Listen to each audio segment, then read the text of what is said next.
Aujourd'hui, je te montre comment on termine le Weekly Challenge avec la Red Bull 2019 sur les circuits de Trial Mountain. Et donc, sur la page des circuits mondiaux, pour accéder directement au Weekly, on va ici à gauche, Weekly Challenge, et on choisit le dernier événement, le Red Bull X 2019 Nation Cup. On sélectionne ce qui nous emmène directement sur le circuit de Trial Mountain et on sélectionne la course. J'ai bien la voiture, vous voyez, moi j'ai deux voitures compatibles et j'ai préféré utiliser celle-là qui est la Red Bull X 2019 Compétition qui a une meilleure puissance, regardez 816 chevaux comparé à 676 et pour le même poids, donc les PP sont plus importantes, 958, donc j'ai choisi celle-là et j'ai changé même le design en utilisant un design e-tron et je trouve ça vachement cool. Donc on fait entrée et bien évidemment nous voici arrivés, on entend le bruit des moteurs de la X de 2019. Et voici les réglages que j'ai utilisés pour la voiture. Alors, j'ai utilisé des pneus avant course tendre, des pneus arrière course moyen. Pourquoi? Parce qu'en fait, le circuit est très demandeur en pneus. Vous allez avoir besoin de faire un seul arrêt au 7e ou 8e tour. Moi, je vous conseille plutôt le 8e tour. Et de mettre les pneus. En fait, l'usure des pneus est très importante. Et si vous mettez des pneus avant tendre et arrière tendre, vous ne pourrez pas arriver jusqu'au 7e tour. En général, au 6e tour, les pneus se détériorent déjà trop et ça vous fait faire des têtes à queue. Et du coup, vous perdez tout le bénéfice. Alors, certes, vous allez un peu plus vite au départ, mais comme vous ne finissez pas la course sans faire de tête à queue, comme les voitures de l'IA des voitures est très avancée sur ce circuit et très dur en niveau hard, il faut utiliser cette technique. Et voici les paramètres détaillés. Alors, à l'avant, donc on a dit course tendre, à l'arrière course moyen. Les réglages de la hauteur de carrosserie, on va mettre, ça j'ai rien changé. Ce que j'ai changé, c'est ici le couple initial, la sensibilité à l'accélération, la sensibilité au freinage. J'ai tout mis au minimum.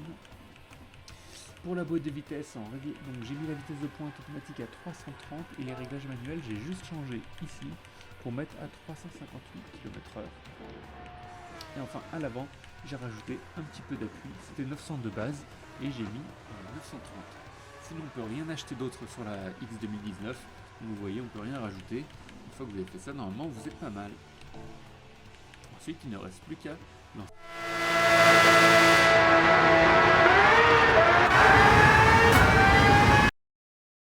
On commence donc la course et pour des raisons d'incompétence de montage et de captation surtout, on voit qu'il n'y a plus de son, donc je suis désolé, on va le faire sans bruitage. Donc voici le début de la course, première partie de ce circuit où il faut aller à fond.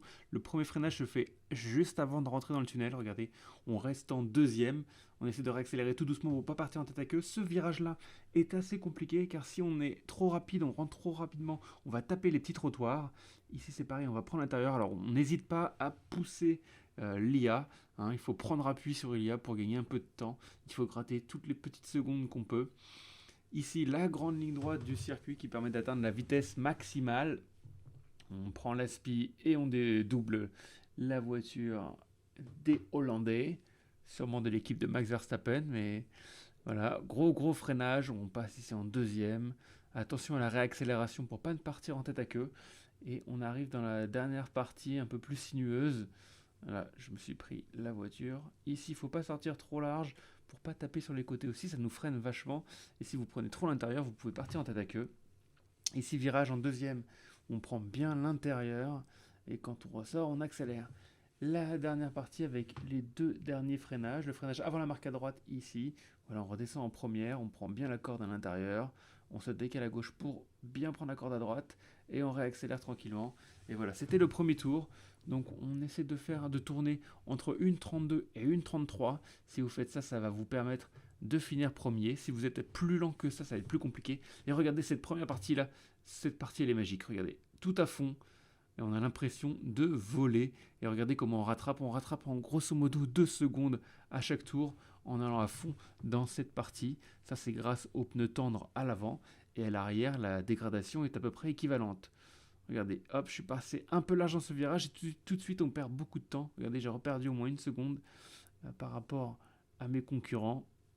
Voilà, on arrive dans le premier tunnel à la sortie. Là, il faudra accélérer le plus tôt possible pour avoir une meilleure vitesse de pointe et être capable de doubler les autres voitures dans cette ligne droite. Est-ce que je vais être capable de doubler les 3 voitures dans la ligne droite? Je suis pas sûr, donc on y va quand même à fond, on reste derrière.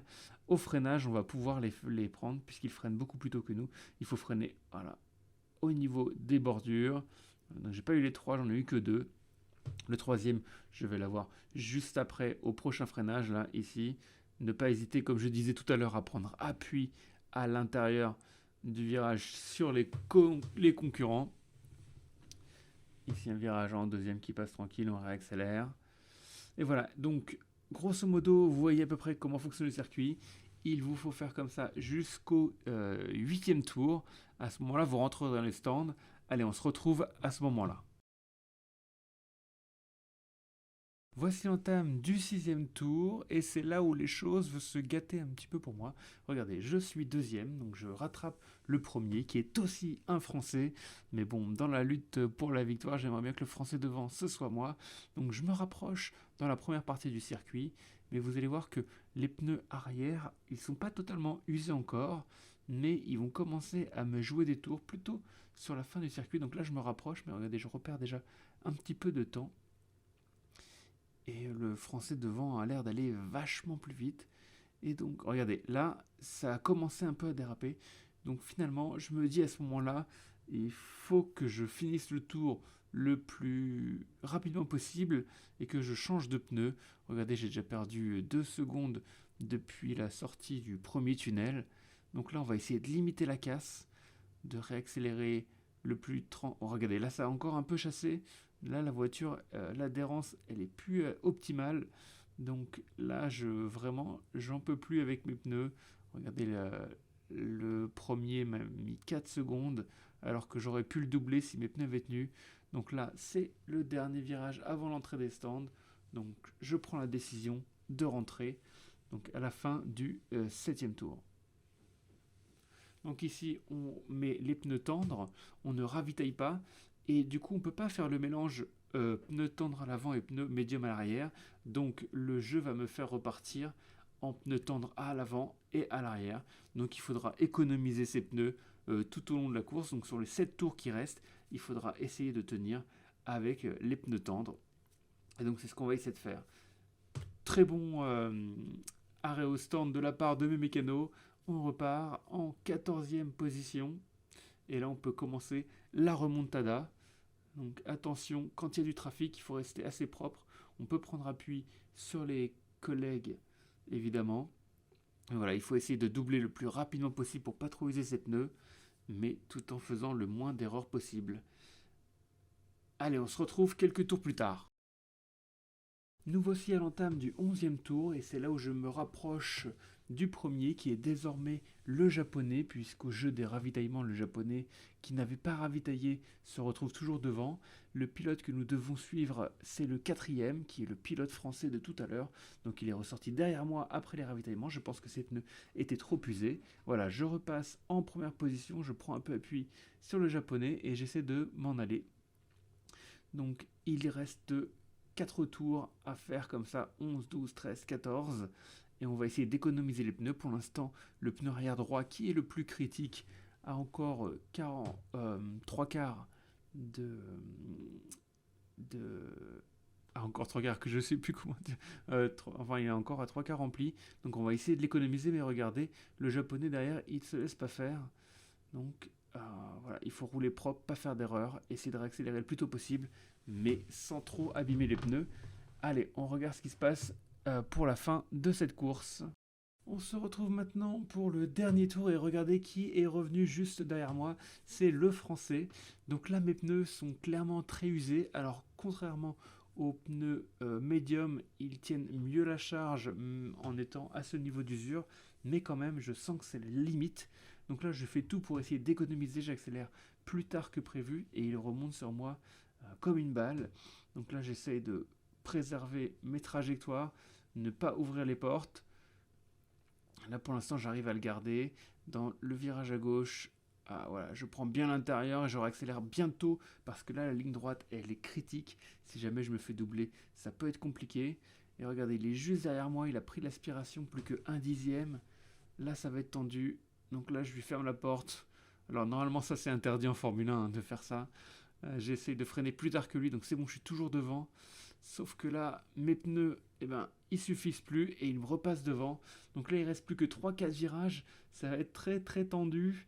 Et là, je dive bomb. Donc là, sans scrupule, je le bloque et je passe devant. Il me reste plus que 3 virages à faire. Donc j'essaie de le contenir. Les autres se sont rapprochés encore. Regardez, on va finir en paquet très serré. Plus que 2 virages, il est toujours derrière. Donc là, je prends mon temps et je ferme bien toutes les portes. Regardez, il est juste derrière, il n'ose pas passer. Là, je fais bien attention de réaccélérer proprement. Et ça y est, c'est la dernière ligne droite. Et ça va être la victoire. Alors, ça se joue à un cheveu. Je pense qu'il y a quelques temps où j'aurais pu améliorer, quelques tours où j'aurais pu améliorer. Mais au final, c'est une victoire. Premier Weekly Challenge complété. L'événement est complété. Et donc, je vais pouvoir récupérer les 750 000 crédits qui correspondent. Et ben, du coup, c'était une course quand même assez intense. Donc, la stratégie course tendre, course inter, tendre devant, médium derrière a bien marché. Et regardez, je finis avec 3 dixièmes d'avance, c'est pas beaucoup. Victoire, premier sur la Nation Cup. Et 200 000 pour la victoire et 750 000 pour le défi hebdomadaire. Donc, ça fait quasiment 1 million en 20 minutes. C'est pas mal, hein, c'est un des meilleurs ratios qu'on a pour le moment. Une fois la course finie, il ne nous reste plus qu'à retourner dans le garage comme ici pour aller voir nos récompenses. Donc on voit bien les 3 tickets, les tickets 200 000, 750 000 et le ticket pour avoir terminé un défi hebdomadaire. Et allez, j'en profite pour vous montrer ce que je vais gagner. Donc les 200 000, on le gagne directement. Donc faire le défi hebdomadaire, c'est pas si compliqué que ça et ça vous rapporte facilement quasiment 1 million. Là, on est à 950 000. Et surtout, le ticket roulette. On va regarder ce que je vais avoir. Alors, normalement, dans Gran Turismo 7, quand on a un ticket, même 6 étoiles, on a toujours la récompense la plus faible. Donc là, on va regarder. Est-ce que je vais avoir un peu plus de chance ce soir? Alors, est-ce que je vais avoir... de toute façon, les récompenses, elles sont pourries, c'est des pièces. Regardez, et c'est de la plus faible encore. C'est quoi, les Arbracam ou quelque chose comme ça? Arbracam, haute levée pour une Jaguar F-Type.